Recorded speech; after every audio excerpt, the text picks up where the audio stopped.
السلام عليكم ورحمة الله وبركاته.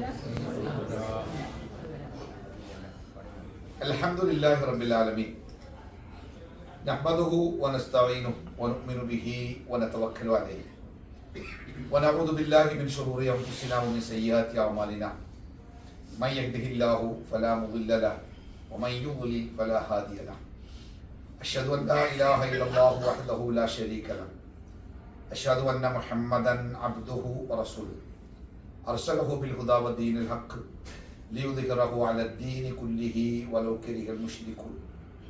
اللهم صل على محمد وعلى آل محمد كما صليت على إبراهيم وعلى آل إبراهيم إنك حميد مجيد.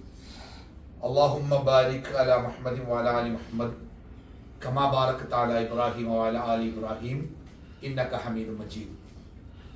أما بعد فإن خير الحديث كتاب الله وخير الهدي هدي محمد صلى الله عليه وسلم وشر الأمور محدثاتها وكل بدعة ضلالة وكل ضلالة في النار.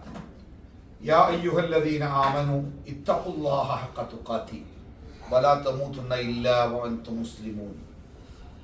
ബഹുമാന്യരായ ഹാജിമാരെ, അള്ളാഹുവിൻ്റെ നിയമങ്ങളും നിർദ്ദേശങ്ങളും പാലിച്ച് ജീവിക്കണം എന്ന് ഓർമ്മപ്പെടുത്തുന്നു.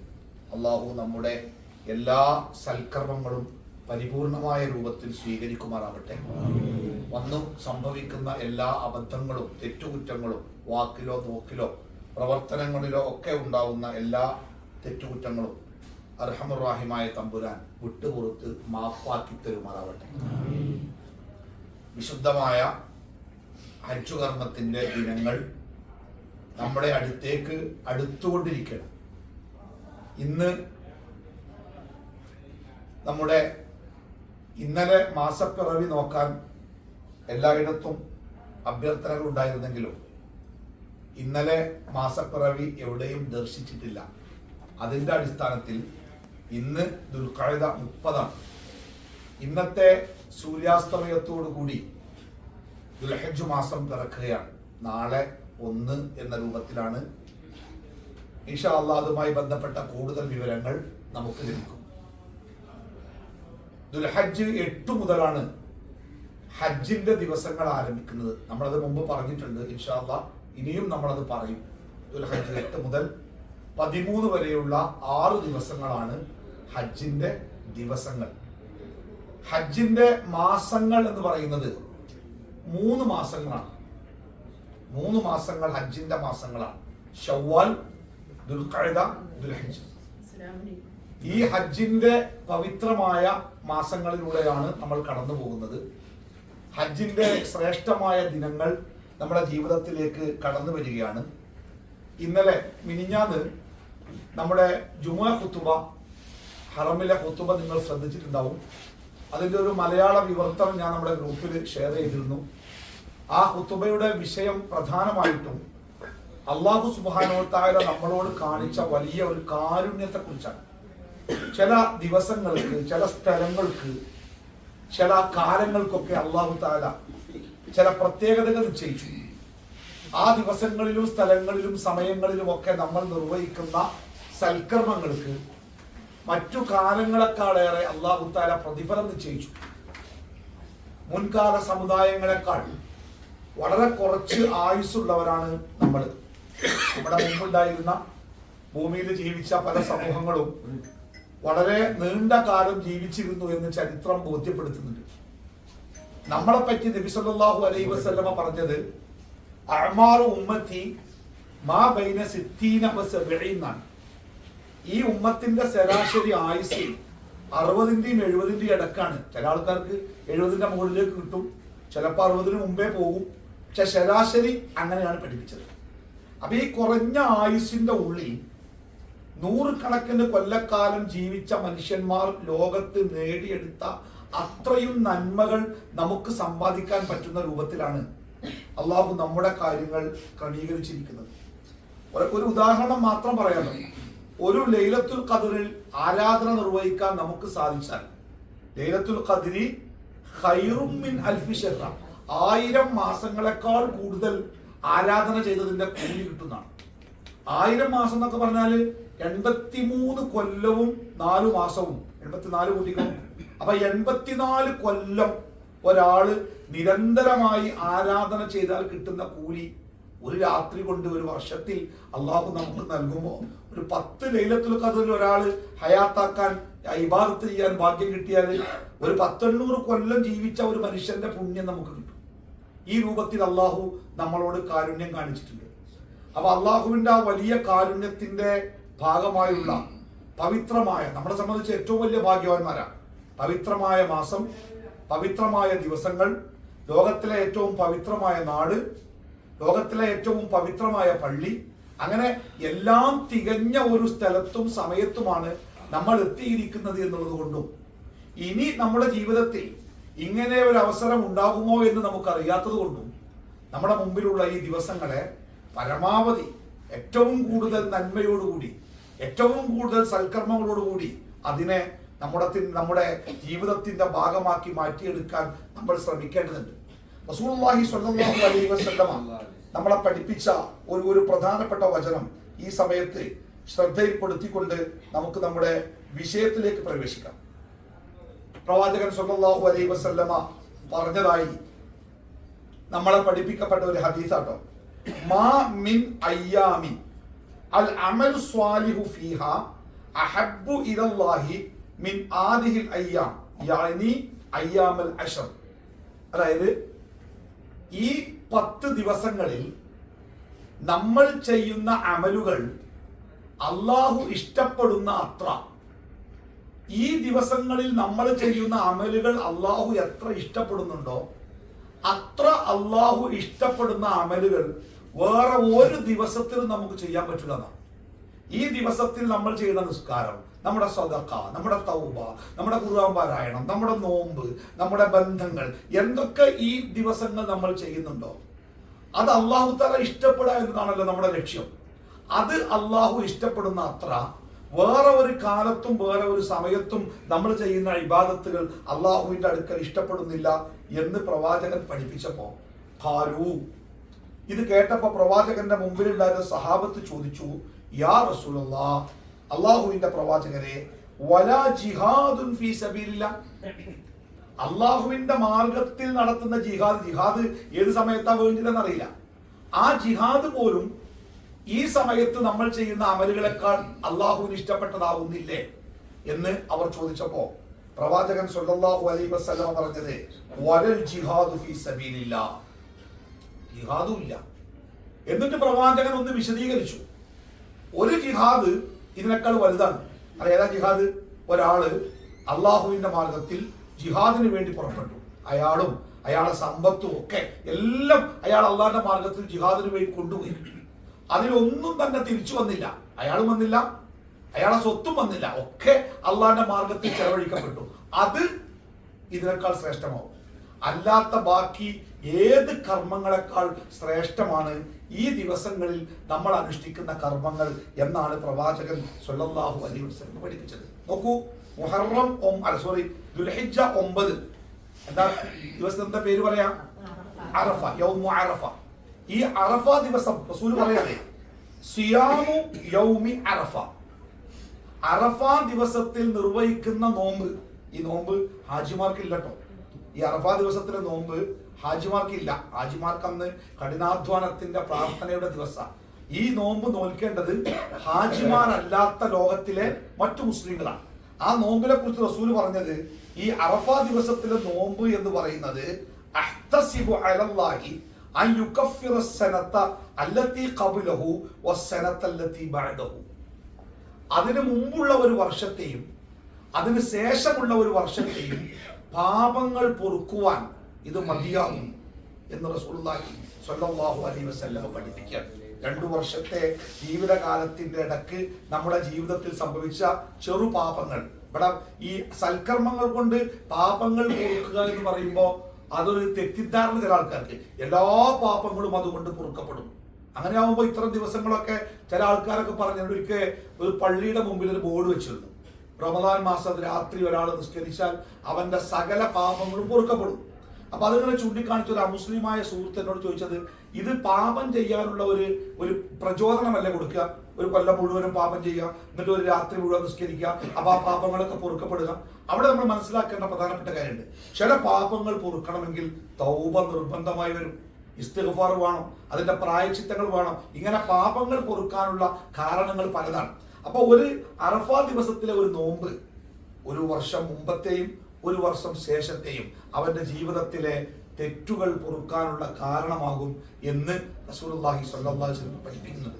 ഞാൻ സൂചിപ്പിച്ചത്, ഈ വരുന്ന ദിവസങ്ങൾ അഥവാ ഇന്നത്തെ സൂര്യാസ്തമയത്തോടെ നമ്മുടെ മുമ്പിലെത്തുന്ന ദിവസങ്ങൾ സാധാരണ ദിവസങ്ങളല്ല, അസാധാരണ ദിവസങ്ങളാണ്. എന്താണ് അസാധാരണത്വം? അത് നമ്മുടെ ജീവിതത്തിലെ ഏറ്റവും ഭാഗ്യമുണ്ടാകുന്ന, ഏറ്റവും നന്മയുണ്ടാകുന്ന വലിയ ദിവസങ്ങളാണ്. ഈ ലോകത്തിലെ ഏറ്റവും ദൗർഭാഗ്യവാനായ മനുഷ്യനാണ് റസൂലുള്ളാഹി പഠിപ്പിച്ചിട്ടുണ്ട്.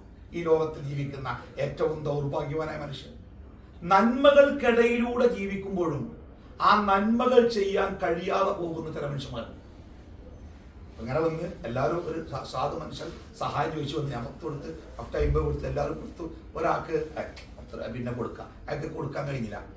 പിന്നെ അവിടെ ഇറങ്ങിയിട്ട് മുമ്പൊക്കെ തോന്നാൻ കൊടുക്കേനി എല്ലാവരും കൊടുത്തല്ലോ, എനിക്കെന്ത് ഞാൻ കൊടുത്തില്ലല്ലോ.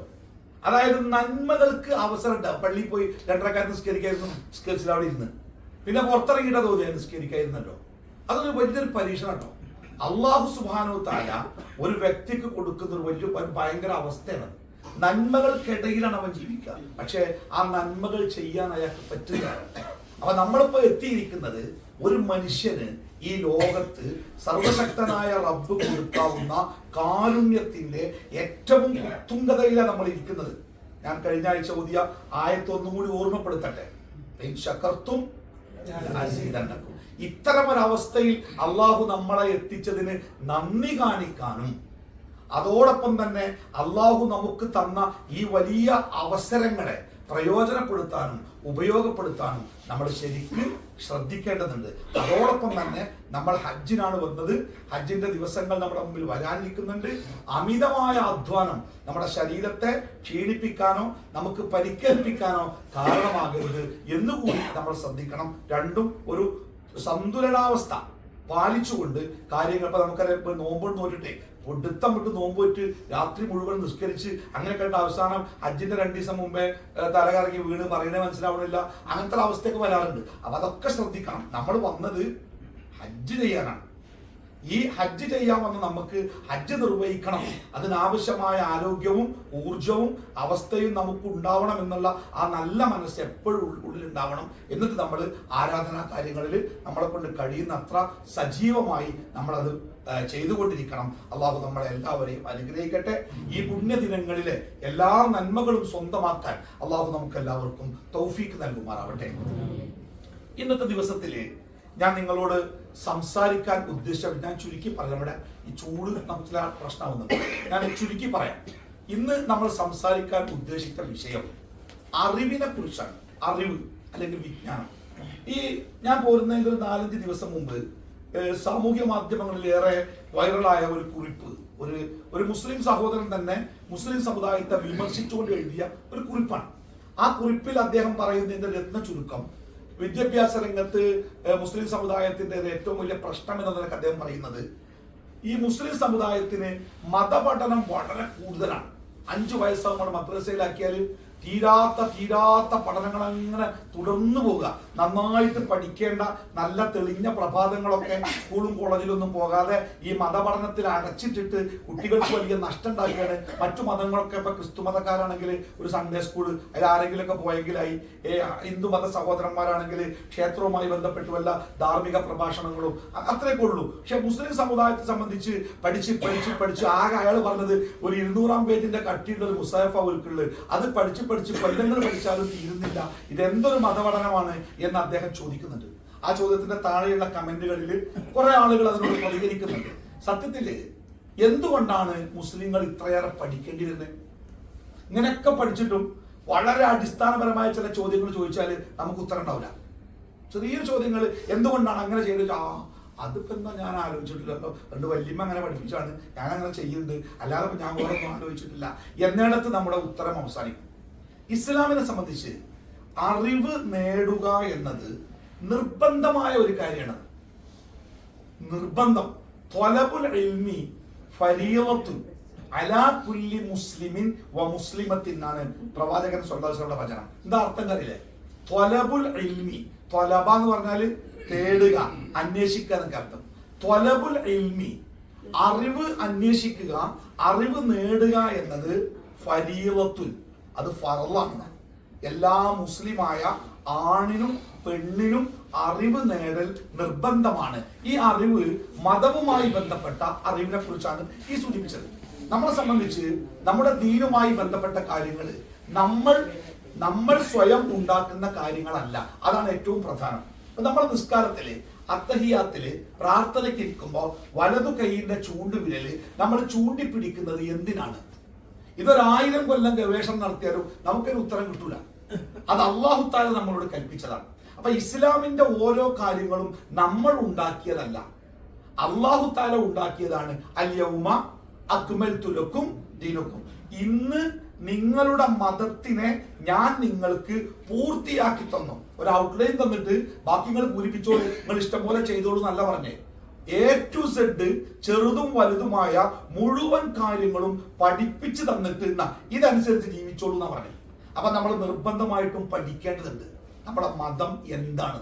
അത് ഏറെ ശ്രേഷ്ഠമായതാണ്. പ്രപഞ്ച സൃഷ്ടാവിനാൽ സൃഷ്ടിക്കപ്പെട്ടതും അവന്റെ മലക്കുകളിലൂടെ അവന്റെ ശ്രേഷ്ഠനായ പ്രവാചകന്മാരിലൂടെ ലോകത്തിലെ ജനങ്ങൾക്ക് കിട്ടിയ മഹിതമായ ഒരു വെളിച്ചമാണ് മതം. അതുകൊണ്ട് തന്നെ നമ്മൾക്ക് പല കാര്യങ്ങളും മതത്തിന്റെ കാര്യത്തെക്കുറിച്ചുള്ള അവ്യക്തത ഉണ്ട്. പക്ഷെ മറ്റു പല കാര്യങ്ങളും നമുക്ക് നല്ല തെളിഞ്ഞ അറിവാണ്. ഇന്നലെ കണ്ടുപിടിച്ച ഒരു സാമ്പത്തിക നിയമത്തെക്കുറിച്ച്, ഇന്നലെ നടപ്പാക്കിയ ഒരു നിയമത്തെക്കുറിച്ച്, ഇന്നലെ പുറത്തിറങ്ങിയ ഒരു പുതിയ ടെക്നോളജിയെ കുറിച്ച് നമുക്ക് ഇന്ന് നല്ല അറിവുണ്ട്. നമ്മൾ ഏതൊക്കെയോ ആധുനിക സംവിധാനം ഉപയോഗിച്ച് നമ്മൾ അത് മനസ്സിലാക്കി അത് മറ്റുള്ളവർക്ക് പറഞ്ഞു കൊടുത്ത് നമ്മൾ സമൂഹത്തിൽ അങ്ങനെ നമ്മുടെ ബാധ്യത നിർവഹിക്കുന്നുണ്ട്. പക്ഷേ നമ്മുടെ ചെറുപ്പം മുതൽ നമ്മൾ കേട്ടുകൊണ്ടിരിക്കേണ്ട മതപരമായ പല കാര്യങ്ങളിലും ഇപ്പോഴും നമുക്ക് കൃത്യമായ അറിവുകളില്ല എന്ന് പറയാം. നമ്മൾ ഈ ഹജ്ജിന് പുറപ്പെടുന്നതിന് മുമ്പ് തന്നെ ചില ആളുകൾ ചോദിച്ചു, എങ്ങനെയാണ് ഉസ്താദേ ഉംറക്ക് പോകുമ്പോൾ എങ്ങനെ കുളിക്കേണ്ടത്? അപ്പൊ ഞാൻ പറഞ്ഞു, ജനാപത്തുകാരന് കുളിക്കുന്ന രൂപത്തിൽ കുളിച്ചാൽ മതി. അപ്പൊ ജനാപത്തുകാരൻ എങ്ങനെയാണ് കുളിക്കേണ്ടത്? എത്ര കാലം നമ്മൾ കുളിക്കാൻ തുടങ്ങിയിട്ട്, പക്ഷെ നമുക്ക് അറിയുന്നില്ലല്ലോ എങ്ങനെയാണ് പഠിപ്പിക്കുക. എനിക്ക് ഓർമ്മയുണ്ട്, ഞാൻ ഒരിക്കൽ UAE നിന്നാണ് തോന്നുന്നു ഒരാളൊരു സുഹൃത്ത്, എനിക്കാണ് മുമ്പ് പരിചയം കേട്ടോ, എന്നെ വിളിച്ചിട്ട് പറഞ്ഞു, ഉസ്താദ് ഒരു സംശയം ഉണ്ടായിരുന്നു, നിങ്ങളുടെ നമ്പർ ഞാൻ തേടി പിടിച്ച് കിട്ടിയതാണ്. അപ്പൊ എന്താ അദ്ദേഹത്തിന്റെ സംശയം ചോദിച്ചു പറഞ്ഞ അദ്ദേഹം പിന്നെ രാത്രി ഭാര്യയുമായിട്ടൊക്കെ ബന്ധപ്പെട്ടാൽ ശരിക്കും കുളിക്കേണ്ടതുണ്ടോ എന്ന് ചോദിച്ചത്. ശരിക്കും കുളിക്കണം. അപ്പൊ ഞാൻ അദ്ദേഹത്തോട് ചോദിച്ചു, നിങ്ങൾ എന്താ ചെയ്യുന്നത്? അപ്പൊ അദ്ദേഹം ഒരു മൾട്ടിനാഷണൽ കമ്പനിയിലെ എഞ്ചിനീയറാണ്. അതെന്റെ ഭാര്യയും അതേ സ്ഥാപനത്തിലെ എഞ്ചിനീയറാണ്. നമ്മുടെ കേരളത്തിലെ പ്രൗഢമായ മുസ്ലിം സ്വാധീനമുള്ള ഒരു പ്രദേശത്ത് നിന്ന് വന്നവരാണ്, എല്ലാമാണ്. പക്ഷെ അവിടെ പ്രശ്നം എന്താ വെച്ചാല്, ഞാൻ ചോദിച്ചു, ഇപ്പൊ നിങ്ങൾ എങ്ങനെ കുളിക്കാറ്? അപ്പൊ അവർ പറഞ്ഞു, ഞാൻ അരയുടെ താഴത്തേക്ക് കഴുകി സുബഹി നിസ്കരിക്കാറാണ് എന്നാണ് ആ ചെറുപ്പക്കാരൻ നിഷ്കളങ്കമായി പറഞ്ഞത്. എനിക്ക് അയാളോട് ദേഷ്യം തോന്നിയില്ല, ഒരു വെറുപ്പും തോന്നിയില്ല, ഒരു ചിരി പോലും തോന്നിയില്ല. എനിക്ക് ദേഷ്യം മുഴുവനും തോന്നിയത് അയാളെ അമ്മാനോടും പാപ്പാനോടും. കാരണം ഈ ചെറുപ്പക്കാരന് ഇത്ര വലിയ വിദ്യാഭ്യാസം കൊടുത്തപ്പോഴും മതപരമായ ഒരടിസ്ഥാന വിദ്യാഭ്യാസം കൊടുക്കാൻ അവര് പിന്നെ താല്പര്യം കാണിക്കാത്തതിന്റെ അബദ്ധവും അപകടവുമാണ് നമ്മൾ മനസ്സിലാക്കേണ്ടത്. അപ്പൊ നമ്മൾ വിഷയത്തിലേക്ക് തിരിച്ചു വരുമ്പോൾ, ഇസ്ലാം എന്ന മതത്തിന്റെ ഏറ്റവും വലിയ പ്രത്യേകത അത് അറിവിൽ അധിഷ്ഠിതമായ ഒരു മതമാണ്. നീ അറിയണം. അല്ലാഹു ഖുർആനിൽ പറയണേ, നീ അറിയണം. എന്താ അറിയേണ്ടത്? അന്നഹു ലാ ഇലാഹ, അല്ലാഹു അല്ലാത്ത ഒരു ഇലാഹ്, ഒരു ആരാധ്യൻ നിനക്ക് ഇല്ല എന്ന് നീ അറിയണം. എന്താ വിശ്വാസവും അറിവും തമ്മിലുള്ള വ്യത്യാസം എന്താ? വിശ്വാസവും അറിവും തമ്മിലുള്ള വ്യത്യാസം എന്താ? കുറച്ച് സാങ്കേതികമായി പറയാണ്ടാവില്ലേ? വിശ്വാസം എന്നത് നമ്മളെ ഒരാൾ ചോദിക്കുക, ബാപ്പ വീട്ടിലുണ്ടോ?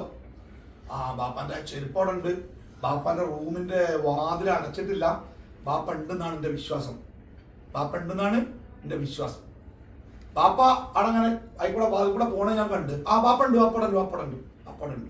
ബാപ്പ ഉണ്ട് എന്നുള്ള അറിവും ബാപ്പ ഉണ്ടാകും എന്ന വിശ്വാസവും. അറിവ് ശക്തമാകുമ്പോഴാണ് അതിന്റെ അടിസ്ഥാനത്തിൽ നമ്മുടെ വിശ്വാസം ശക്തമാകും. അല്ലാത്ത വിശ്വാസങ്ങൾ കേവലം അന്ധവിശ്വാസങ്ങളായിട്ട് മാറും. അപ്പൊ നമ്മളെ സംബന്ധിച്ച് കൃത്യമായ കാര്യങ്ങളെ കുറിച്ച് അറിവുണ്ടാവണം. മുഹമ്മദ് നബി സല്ലല്ലാഹു അലൈഹി വസല്ലമയെ അല്ലാഹു സുബ്ഹാനഹു വ തആല ഈ ഭൂമിയിലേക്ക് സൃഷ്ടിച്ചു പറഞ്ഞയച്ചത് ഒരു നല്ല അധ്യാപകനായിട്ടാ. മുസാഫ് ഇങ്ങനെ നൂലുമ്പ ഇങ്ങനെ കെട്ടിയിട്ട് ലോകത്തേക്ക് ഇറങ്ങിയേക്കല്ല. എങ്ങനെ ഇറക്കിയത്? ഓരോ ആയത്തും വളരെ കൃത്യമായി ഓതി പഠിപ്പിച്ച് മനപ്പാടമാക്കി അർത്ഥം പഠിപ്പിച്ച് ആശയം പഠിപ്പിച്ച് യത്ലു അലൈഹിം ആയാത്തി അള്ളാന്റെ ആയത്തുകൾ ഓർക്ക് ഓതി കൊടുത്തു. വയുസക്കിഹിം ആ ആയത്തുകളിലൂടെ അവരെ സംസ്കരിച്ചു. വയുഅല്ലിമുഹും അവർക്ക് ശരിക്ക് പഠിപ്പിച്ചു കൊടുത്തു. അൽ കിതാബ ഖുർആൻ. അങ്ങനെ രീതിയൊക്കെ നമ്മളൊക്കെ ഖുർആൻ പഠിക്കുന്നുണ്ട്, ഓതാൻ പഠിക്കുന്നുണ്ട്, പിന്നെ മഖ്റജും തജ്വീദും ഒക്കെ പഠിക്കുന്നുണ്ട്, മനപ്പാടാക്കുന്നുണ്ട്, കുട്ടികളെ ഹിഫ്ള് പഠിപ്പിക്കാൻ വേണ്ടി മത്സരിക്കുന്നുണ്ട്. പക്ഷെ അതിന്റെ അപ്പുറത്തേക്ക് വയുസക്കീഹിം എന്നർത്ഥം വയുസക്കീഹിം തസ്കിയത്ത് എന്ന് പറഞ്ഞാൽ സംസ്കരണം, ശുദ്ധീകരണം. ഈ ഓതുന്ന ആയത്തുകൾ നമ്മുടെ ജീവിതത്തെയും മനസ്സിനെയും ശുദ്ധീകരിക്കണമെങ്കിൽ എന്ത് വേണം നിങ്ങൾ?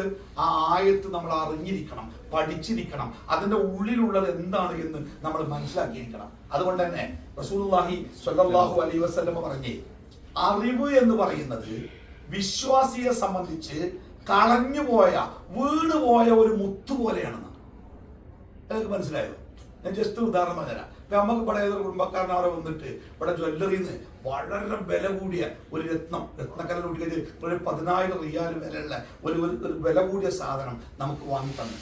നമ്മളങ്ങനെ സന്തോഷത്തോടെ അതുകൊണ്ട് ഇങ്ങനെ ആ റോഡ് ബീർബലിയിലേക്ക് തിരിഞ്ഞ് കൈയൊക്കെ വീശി പോന്നപ്പോ നമ്മുടെ കയ്യിൽ നിന്ന് ഈ സാധനം ചാടി, ആ തെറിച്ച് ചാടി, അടക്കി തെരഞ്ഞ്, എല്ലാരും കൂടി തെരഞ്ഞ്, അവിടെയുള്ള ആൾക്കാർ മൊത്തം തെരഞ്ഞ്, അത് കിട്ടിയില്ല, സാധനം കിട്ടിയില്ല. നമുക്ക് വലിയ സങ്കടമായി, പ്രയാസമായി. എന്നാലും അള്ളാന്റെ വിധി എന്നൊക്കെ പറഞ്ഞ് വിട്ടു കളഞ്ഞു, നമ്മൾ പോയി.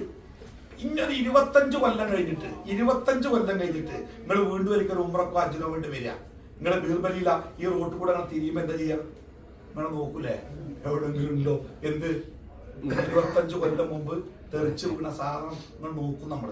അതായത് നമുക്ക് അത്രയും വേണ്ടപ്പെട്ട ഒന്ന് അത് കാണാതെ പോയാല് നമ്മളത് തെരഞ്ഞുകൊണ്ടേയിരിക്കും. ഞാൻ എന്റെ ഭാര്യയോട് ചോദിച്ചു, ഗൾഫിലുള്ള സമയത്താണ്, മരിച്ചാലും മയ്യത്തൊക്കെ ഗൾഫിൽ തന്നെ മറവ് ചെയ്യുന്നത് നല്ലത്, കൊണ്ടുവരൽ വലിയ പ്രയാസമാണ്. അപ്പൊ എന്റെ ഭാര്യ പറഞ്ഞു, അപ്പൊ മിക്ക ഭാര്യമാരും എല്ലാവരും നിർബന്ധിക്കും കൊണ്ടുവരണ്ട അറിയണ്ടേ, അവിടെ മറവ് ചെയ്യുക, പൈസ ആവും. പക്ഷെ ഈ ഭാര്യമാര് മാത്രമേ ലേശം പിടിക്കും, കൊണ്ടുവരണം പറയും.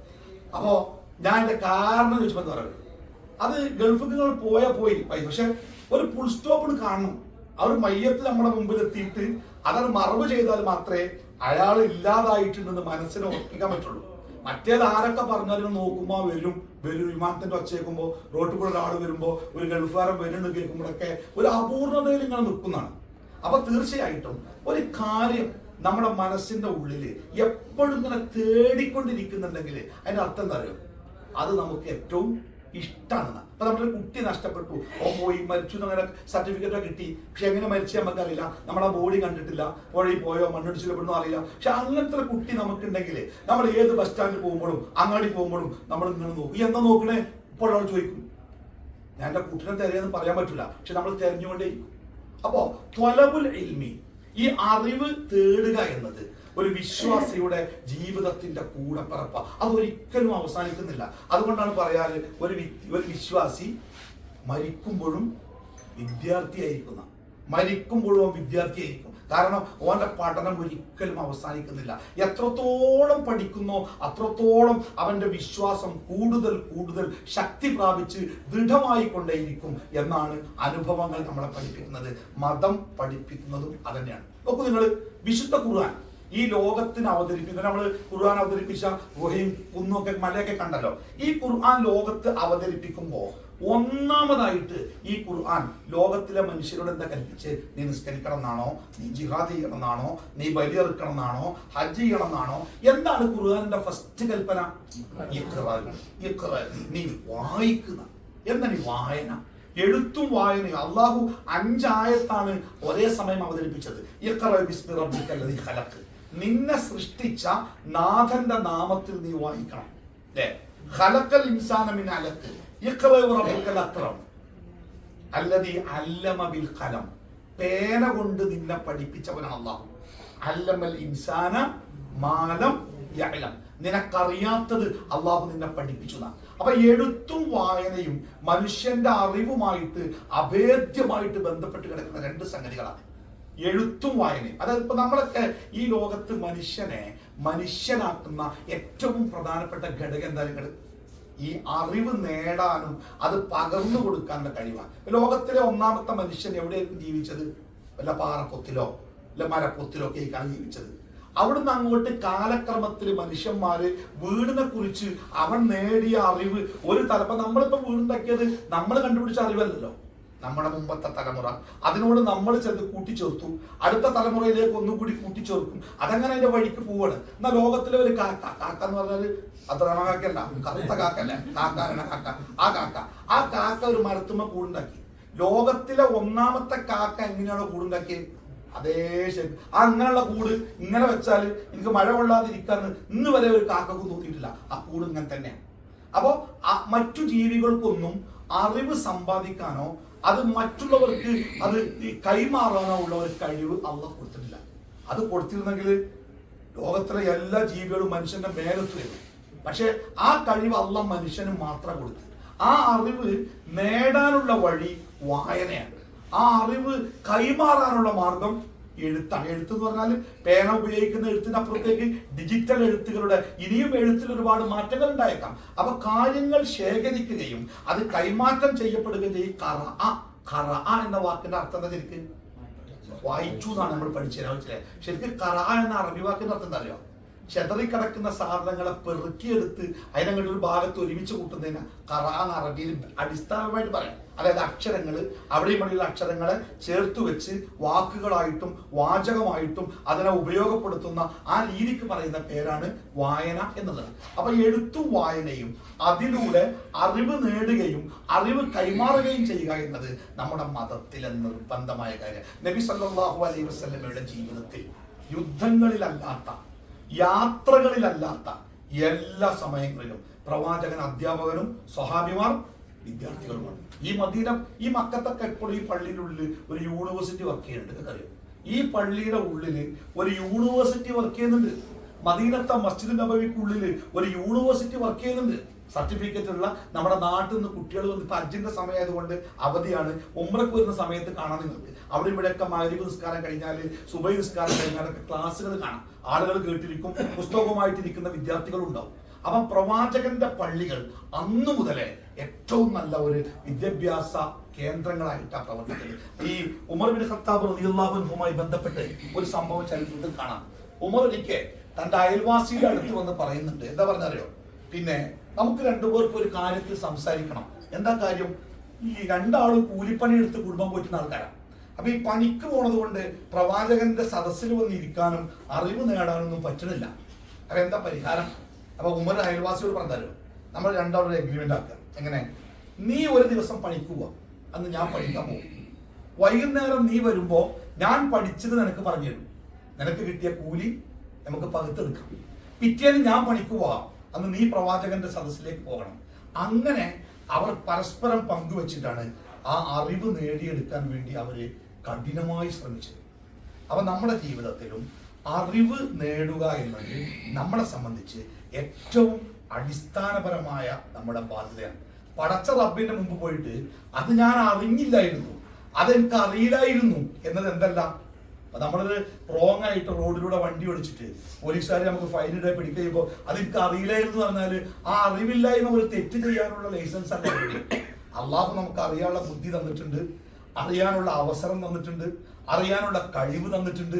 എല്ലാം റബ്ബ് തന്നിട്ട് അത് ഉപയോഗപ്പെടുത്താത്തത് നമ്മുടെ മാത്രം കുറ്റമാണ്. അതുകൊണ്ട് അറിവ് നേടാവുന്നിടത്തുനിന്നൊക്കെ നമ്മൾ അറിവ് നേടിയെടുക്കാൻ ശ്രദ്ധിക്കണം. ഒന്നത്. രണ്ട്, അറിവ് രണ്ട് തരത്തിലുണ്ട്. റസൂലുള്ളാഹി സ്വല്ലല്ലാഹു അലൈഹി വസല്ലമ രണ്ട് തരം അറിവുകളെ കുറിച്ചാണ് പഠിപ്പിച്ചത്. ഇന്ന് നമ്മളൊക്കെ ഖുർആനിലൊക്കെ എപ്പോഴും നമ്മൾ ഓതാറുള്ള ആയത്തില്ലേ, റബ്ബി സിദ്നി ഇൽമൻ. ഒന്നും കൂടി കൂട്ടി, റബ്ബി സിദ്നി ഇൽമൻ നാഫിഅ എന്ന് പറയും. എന്താ നാഫിഅ പറഞ്ഞാല്? ഉപകാരപ്രദമായ അറിവ്. അല്ലാഹുവേ എനിക്ക് നീ വർദ്ധിപ്പിച്ചു തരണമേ. ഉപകാരപ്രദമായ അറിവ് എനിക്ക് നീ വർദ്ധിപ്പിച്ചു തരണമേ. പ്രവാചകന്റെ നിരന്തരമായ പ്രാർത്ഥനയിൽപ്പെട്ട മറ്റൊരു പ്രാർത്ഥന, അല്ലാഹുമ്മ ഇന്നി അഊദു ബിക മിൻ ഇൽമിൻ ലാ യൻഫ. അല്ലാഹുവേ ഉപകാരം ചെയ്യാത്ത അറിവിൽ നിന്ന് എന്നെ നീ കാത്തു രക്ഷിക്കണമേ. രണ്ടും പ്രത്യേകം ശ്രദ്ധിക്കണം. ഒന്ന്, ഉപകാരപ്രദമായ അറിവ് എനിക്ക് നീ വർദ്ധിപ്പിച്ചു തരണമേ. രണ്ട്, ഉപകാരം ചെയ്യാത്ത അറിവിൽ നിന്ന് എന്നെ നീ കാക്കണമേ. ഇന്ന് നമ്മുടെ സമൂഹത്തിന് സംഭവിച്ച ഏറ്റവും വലിയ അപകടത്തിന്റെ കാരണം അറിവില്ലായ്മയല്ല. പിന്നെന്തുണ്ടായത്? ഉപകാരപ്പെടാത്ത അറിവാണ് തോനെ കിട്ടിയത്. എങ്ങനെ നശിപ്പിക്കാം, എങ്ങനെ സ്വയം നശിക്കാം, എങ്ങനെ തകർക്കാം, എങ്ങനെ അങ്ങനെ നെഗറ്റീവായ ഒരു മനുഷ്യന്റെ അന്തസ്സിനെയും അവന്റെ ധാർമ്മികതയെയും അവന്റെ നിലനിൽപ്പിനെയും ഒക്കെ അസ്തിത്വത്തെയും ഒക്കെ നിരാകരിക്കുന്ന, ഇല്ലാതാക്കുന്ന, തകർത്ത് കളയുന്ന അറിവ് നാട്ടിൽ വർദ്ധിച്ചു വരികയും ഉപകാരപ്രദമായ അറിവ് കുറഞ്ഞു വരികയും ചെയ്തു. ഇതൊരു മുസ്ലിമിനെ സംബന്ധിച്ച് ഏറ്റവും നമുക്ക് എങ്ങനെയാണ്? നല്ല കാര്യത്തെക്കുറിച്ച് വേണ്ടത്ര അറിവില്ലെങ്കിലും മാണ്ടാത്ത കാര്യത്തെക്കുറിച്ച് നല്ല അറിവാണ്. അത് എവിടുന്നെങ്കിലും കിട്ടുന്നിടത്തൊക്കെ നമ്മൾ എത്ര പെട്ടെന്ന് സ്വന്തം കാര്യങ്ങൾ. എന്നാൽ നല്ല കാര്യത്തെക്കുറിച്ചൊരു അറിവ് പറഞ്ഞാൽ അത് പിന്നെ അങ്ങനെ കിട്ടൂല. അപ്പൊ ഇത് നമ്മൾ എപ്പോഴും ശ്രദ്ധിക്കണം. ഈ നല്ല അറിവ് എന്ന് പറഞ്ഞാൽ എന്താണ്? നല്ല അറിവ് പറഞ്ഞാൽ ഖുർആനും സുന്നത്തും പഠിക്കൽ മാത്രമല്ല, ഒരു നല്ല മുസ്ലിമായി അള്ളാഹുവിന്റെ സൃഷ്ടാവിന്റെ നിയമങ്ങൾക്ക് വിധേയപ്പെട്ട് ജീവിക്കുവാൻ നമ്മളെ സഹായിക്കുന്ന അറിവ്. നല്ല വരുമാനം, നല്ല സമ്പാദ്യം, നല്ല കുടുംബം, നല്ല മക്കൾ. നല്ലത് എന്ന് പറഞ്ഞ് ഉദ്ദേശിക്കുന്നത് പരലോകത്ത് രക്ഷപ്പെടുന്ന ഇത്തരം സാഹചര്യങ്ങൾ ഉണ്ടാക്കാൻ ഉപയോഗപ്പെടുന്ന ഏത് അറിവും എന്താണ്? നല്ല അറിവാണ്. എന്നാൽ നമ്മുടെ നന്മകളെയും നമ്മുടെ സദാചാരങ്ങളെയും നമ്മുടെ ധാർമ്മികതയെയും നമ്മുടെ മാനവികതയെയും നമ്മുടെ ബന്ധങ്ങളെയും അങ്ങനെയൊക്കെ ഇല്ലാതാക്കുന്ന ഏത് അറിവുണ്ട് അത് നമുക്ക് കിട്ടാൻ പാടില്ലാത്ത അറിവാ. കിട്ടാൻ തന്നെ പാടില്ല. റസൂലുള്ളാഹിയുടെ പ്രാർത്ഥനകൾ അല്ലാഹുവേ എന്നെ നീ കാക്കണേ, അല്ലാഹുമ്മ ഇന്നി അഊദു ബിക. എന്നർത്ഥം നിന്നോട് ഞാൻ അഭയം തേടുന്നു എന്നാണ് ആ വാക്കിന്റെ അർത്ഥം. നിന്നോട് ഞാൻ അഭയം തേടുന്നു എന്നർത്ഥം എന്താ? എന്നെ നീ കാക്കണം കേട്ടോന്നാ, എന്നെ നീ രക്ഷിക്കണം കേട്ടോന്നാ. എന്തിൽ നിന്ന് രക്ഷിക്കണം? ഈ ഉപകാരപ്രദമല്ലാത്ത അറിവ് എന്റെ തലയിലേക്ക് കേറുന്നതിൽ നിന്ന് പടച്ചോനെ നീ എന്നെ രക്ഷിക്കണേ. ഇപ്പൊ ഞാൻ ഡോക്ടർ വാപ്പയോട് എനിക്കൊരു നല്ല ബഹുമാനം, ആദരവൊക്കെ ഉണ്ട്, സ്നേഹിക്കുന്നു. അപ്പൊ വേറെ ഒരാള് ഇദ്ദേഹത്തെ കുറിച്ച് വളരെ നെഗറ്റീവായ ഒരു കാര്യം എന്റെ തലയിലേക്ക് കുത്തി നിറച്ചാല് പിന്നെ എനിക്ക് എന്റെ ആ ബന്ധം എങ്ങനെയായി തീരും? അത് വേറെ കോലത്തിലാവും. അത് ഏത് കാര്യത്തിലും അങ്ങനെയാണ്. അപ്പോ നമ്മളെ നശിപ്പിക്കുന്നതും നമ്മുടെ നന്മകളെ ഇല്ലാതാക്കുന്നതുമായ ഒരറിവും നമ്മുടെ തലയിലേക്ക് കയറാതിരിക്കാൻ വേണ്ടി നമ്മൾ നന്നായിട്ട് ശ്രദ്ധിക്കണം. അതോടൊപ്പം നമ്മൾ ആ അപകടത്തിൽ നിന്ന് രക്ഷപ്പെടാൻ വേണ്ടി അള്ളാഹുവിനോട് നിരന്തരമായി നമ്മൾ പ്രാർത്ഥിക്കുകയും വേണം. ഇവിടെ മക്കയിലായി ആയിരിക്കുന്ന സമയത്ത് പഠനം, ഇപ്പൊ നമുക്ക് പഠിക്കാൻ ഒരുപാട് സൗകര്യം, നമ്മുടെ കയ്യിലെ മൊബൈൽ ഫോണുകൾ മുതൽ പഠിക്കാനുള്ള ഒരുപാട് മാർഗങ്ങളുണ്ട്. ആ മാർഗങ്ങളൊക്കെ ഉപയോഗപ്പെടുത്താൻ നമ്മിലൊക്കെ നല്ല ഒരു ലൈബ്രറി ഉണ്ട്. ഇപ്പൊ ലൈബ്രറി എന്ന് പറയുമ്പോൾ 79, 78 വാതിലുള്ള ആ ഭാഗം ഉണ്ടല്ലോ, ആ ഭാഗത്തേക്ക് പോയ കാണാം. മേലത്തേക്കുള്ള കോണിപ്പടി കയറിയാൽ അവിടെ ഹറം ലൈബ്രറി, ഡിജിറ്റൽ ലൈബ്രറി ഒക്കെ ഉണ്ട്, നമുക്ക് ഉപയോഗിക്കാം. പക്ഷെ ഇതൊക്കെ ഉപയോഗിക്കണമെങ്കിൽ നമ്മൾ എന്താണ് ഉപയോഗിക്കേണ്ടത്, എന്താണ് വായിക്കേണ്ടത്, എന്താണ് പഠിക്കേണ്ടത്, ഇതൊക്കെ നമുക്ക് ബോധ്യം ഉണ്ടാവണം. അപ്പോൾ അറിവുകൾ നല്ലതും ചീത്തയും ഒക്കെ വേർതിരിക്കാൻ നല്ല പ്രയാസമുള്ള സോഴ്സുകളെ എന്താണ് എന്നറിയാത്ത അറിവുകളുടെ ഒരു വല്ലാത്ത കാലത്ത് നമ്മളുണ്ട്. അല്ലാഹു തആല പറയുന്നത് ഏത് കാര്യവും നിങ്ങൾ ചിന്തിച്ച് പഠിച്ച് മനസ്സിലാക്കി ചെയ്യണം അല്ലേ. അഫലാ യൻദുറൂന ഇലൽ ഇബ്ലി കൈഫ ഖുലിഖത് വഇലൽ സമാഇ കൈഫ റുഫിഅത് വഇലൽ ജിബാലി കൈഫ നുസിബത് വഇലൽ അർളി. നിങ്ങളെ ഒട്ടകങ്ങളിലേക്ക് നോക്കൂ, അത്ഭുതകരമായ സൃഷ്ടിപ്പ്. തൂണുകളില്ലാതെ നിൽക്കുന്ന ആകാശം, നാട്ടി നിർത്തപ്പെട്ട പർവ്വതങ്ങൾ, നമ്മളെ കൊണ്ട് സെക്കൻഡുകളിൽ കിലോമീറ്ററുകൾ കറങ്ങുമ്പോഴും ഇളക്കമില്ലാതെ കറങ്ങുന്ന ഈ ഭൂമി, ഇതിനെക്കുറിച്ച് നിങ്ങൾ ആലോചിച്ച് നോക്കി. ഇതൊക്കെ നിങ്ങൾ ആലോചിച്ച് ചിന്തിച്ച് പഠിക്കുമ്പോഴാണ് അത് നമ്മുടെ വിശ്വാസത്തിന്റെ ഗൗരവവും അതിന്റെ ആഴവും കൂട്ടുക. അപ്പൊ നമ്മുടെ ജീവിതത്തിലെ ഏറ്റവും പ്രധാനപ്പെട്ട ഒരു സൽക്കർമ്മമായിരിക്കും ഏത് കാലത്തും എന്തെന്നറിയാം, പഠനം എന്നുള്ളത്. പഠനം തുടർന്നുകൊണ്ടേയിരിക്കുക. നമ്മളൊക്കെ റസൂലുള്ളാഹി സ്വല്ലല്ലാഹു അലൈഹി വസല്ലമ ഇസ്ലാം മതം പഠിപ്പിച്ചു കൊടുക്കുന്നത് എത്ര കൊല്ലം കൊണ്ടാണ്? 23 കൊല്ലം. 23 കൊല്ലമാണ് ഇസ്ലാമിന്റെ ഏറ്റവും ചെറിയ ആ കോഴ്സിന്റെ ഡ്യൂറേഷൻ. നമ്മൾ എത്ര കൊല്ലം കൊണ്ടാണ് ഇസ്ലാം പഠിച്ച്? 1ാം ക്ലാസ് മുതൽ 5ാം ക്ലാസ് വരെ മദ്രസയിൽ രാവിലെ 7 മുതൽ 8 വരെ, അതും വെള്ളിയാഴ്ചയും സ്കൂളിലെ യൂത്ത് ഫെസ്റ്റ് വരെ പോയി വാ.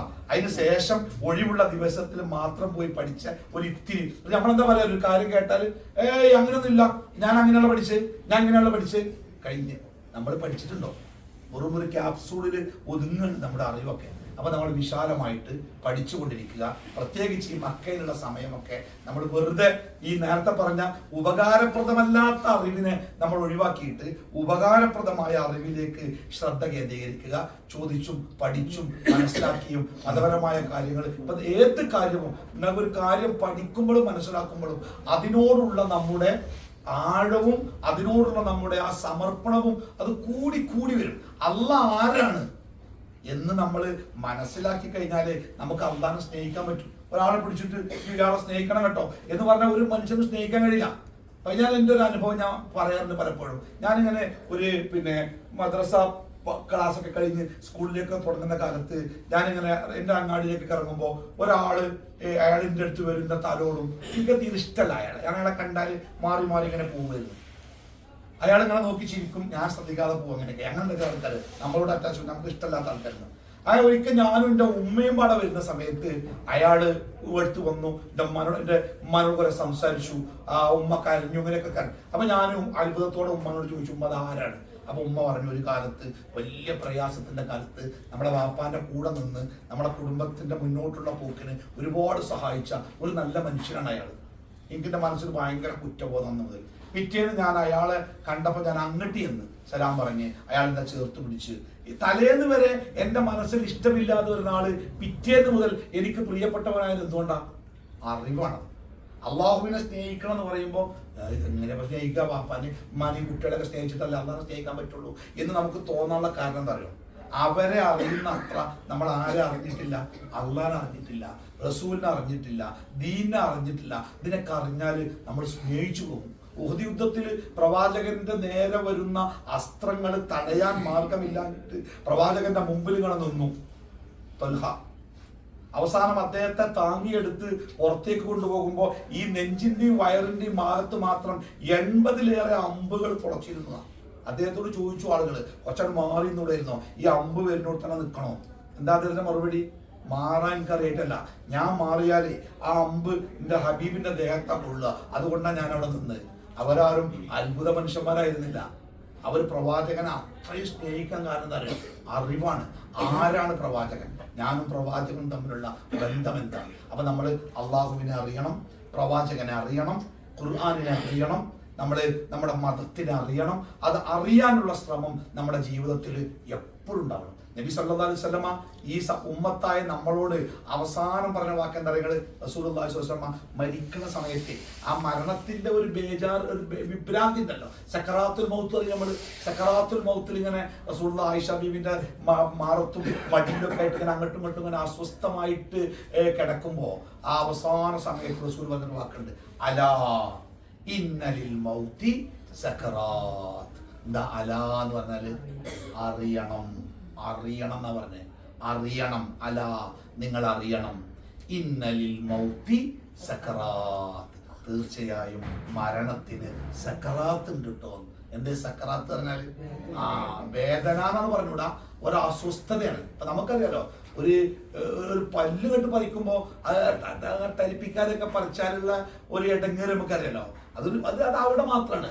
ഒരു മനുഷ്യന്റെ ജീവൻ എന്ന് പറഞ്ഞാൽ ശരീരത്തിലെ കോടിക്കണക്കിന് കോശങ്ങളിലേക്ക് വേരാഴ്ത്തിയ ചില കുളങ്ങൾ, ചില കുളത്തിൽ വലിയ പായലുണ്ടാവും.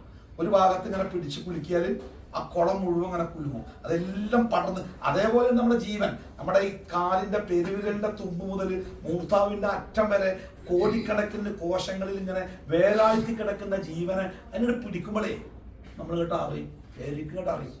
അതാണ് സക്കറാത്ത്.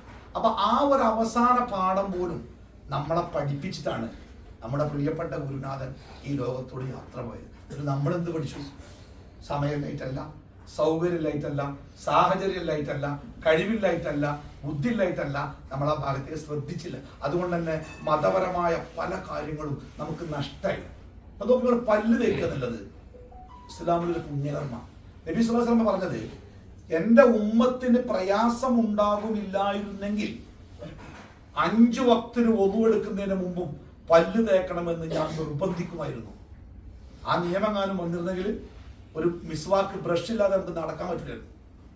പക്ഷേ പല്ല് തേക്കൽ ഏറ്റവും ശ്രേഷ്ഠമായ ഇബാദത്താണ്. നമ്മൾ ആരാ പല്ലേക്കാത്ത? എല്ലാ ദിവസവും ഇല്ലേ? മലയാളികൾ പ്രത്യേകിച്ചും 1-2 വട്ടം പല്ല്. പക്ഷെ ഈ പല്ല് തേക്കല് നമുക്ക് പരലോകത്തേക്ക് ഗുണം കിട്ടുന്ന പല്ല് തേക്കലാവണമെങ്കിൽ ഒരു നിബന്ധന ഉണ്ട്. എന്താണ്? ഇത് റസൂലുള്ള പഠിപ്പിച്ചത് പ്രകാരം എൻ്റെ മതത്തിന്റെ ഒരു കർമ്മം എന്ന നിലക്ക്, ഒരു സുന്നത്ത് എന്നുള്ള നിലക്കാണ് ഞാൻ ഈ പല്ല് തേക്കുന്നത് എന്നൊരാൾ മനസ്സിൽ വിചാരിച്ചുകൊണ്ട് പല്ല് തേച്ചാല് അയാളെ പല്ല് തേക്കൽ എന്താ നിങ്ങൾ ഒരു ഇബാദത്താണ്. നമ്മൾ എന്ത് പല്ല് തേക്കുന്നുണ്ടല്ലോ, നമ്മുടെ പല്ല് തേക്കൽ എന്താ ഇബാദത്ത് പെടാത്ത? നമുക്കത് നീയത്തില്ല. കുളിക്കല് നമ്മൾ ഇന്ന് കുളിക്കും, പക്ഷെ വെള്ളിയാഴ്ച നിങ്ങൾ കുളിക്കുമ്പോ ഇത് വെള്ളിയാഴ്ചയിലെ സുന്നത്തായ കുളിയാണ് എന്നൊരു നീയത്ത് മനസ്സിലുണ്ടെങ്കിൽ ആ കുളി എന്താണ്? അതൊരു ഇബാദത്താണ്. എല്ലാം അങ്ങനെ തന്നെ. അപ്പൊ പലതും അറിവില്ലായ്മ കൊണ്ട് നമുക്ക് ഒരുപാട് നഷ്ടങ്ങൾ സംഭവിക്കും. അറിവില്ലായ്മ കൊണ്ട് വേണ്ടാത്ത ഒരുപാട് കാര്യങ്ങൾ നമ്മൾ ചെയ്യും. ഇതൊക്കെ സംഭവിക്കാതിരിക്കണമെങ്കിൽ കാര്യങ്ങളെ കുറിച്ച് നിയതമായ നിശ്ചിതമായ ആഴത്തിലുള്ള അറിവ് നേടിയെടുക്കാൻ നമ്മൾ ശ്രദ്ധിക്കണം. വായനയും എഴുത്തും പഠനവും ചോദ്യങ്ങളും ഇതൊക്കെ നമ്മുടെ അറിവ് വർദ്ധിപ്പിക്കാനുള്ള മാർഗങ്ങളാണ്. അതോടൊപ്പം തന്നെ പ്രകൃതിയെക്കുറിച്ചുള്ള ചിന്തകളും നമ്മുടെ അറിവ് വർദ്ധിപ്പിക്കാനുള്ള മാർഗങ്ങളാണ്. അതൊക്കെ ഉപയോഗപ്പെടുത്തി നമ്മൾ അറിവിന്റെ ലോകത്ത് ജീവിച്ചുകൊണ്ടേയിരിക്കുക. ഈ അറിവിന്റെ ലോകത്തിന് പ്രത്യേകതകൾ എല്ലാ സമയത്തും നമ്മൾ എന്താ പറയാ, നമ്മൾ വിദ്യാർത്ഥികൾ പുതിയതായി അവർക്കൊരു മടുക്കൂല.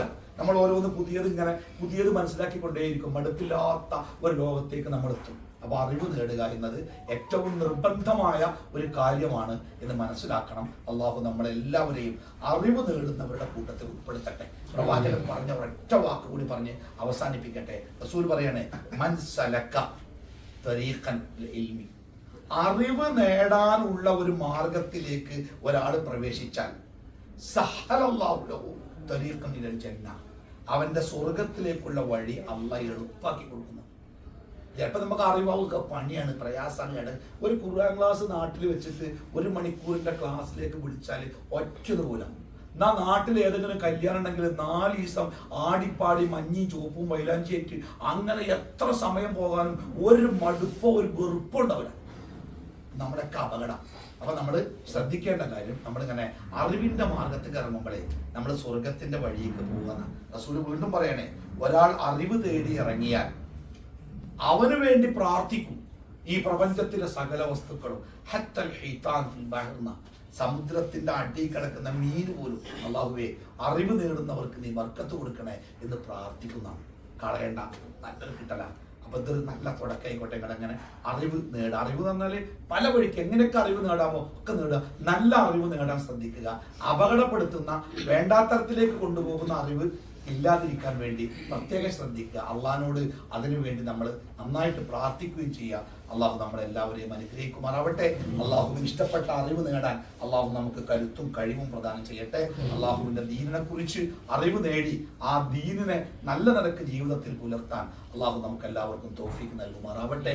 അപകടകരമായ അറിവിൽ നിന്ന് അള്ളാഹു നമ്മളെയും നമ്മുടെ കുടുംബത്തെയും മക്കളെയും ഒക്കെ, പ്രത്യേകിച്ച് നമ്മുടെ മക്കളെ അള്ളാഹു തആല കാത്തു രക്ഷിക്കുമാറാവട്ടെ. റബ്ബനാ ആതിനാ ഫിദ്ദുനിയ ഹസന വഫിൽ ആഖിറതി ഹസനതൻ വഖിനാ അദാബന്നാർ വസല്ലല്ലാഹു അലാ മുഹമ്മദിൻ വഅലാ ആലിഹി വസഹ്ബിഹി അജ്മഈൻ. അസ്സലാമു അലൈക്കും വറഹ്മത്തുള്ളാഹി വബറകാതുഹു.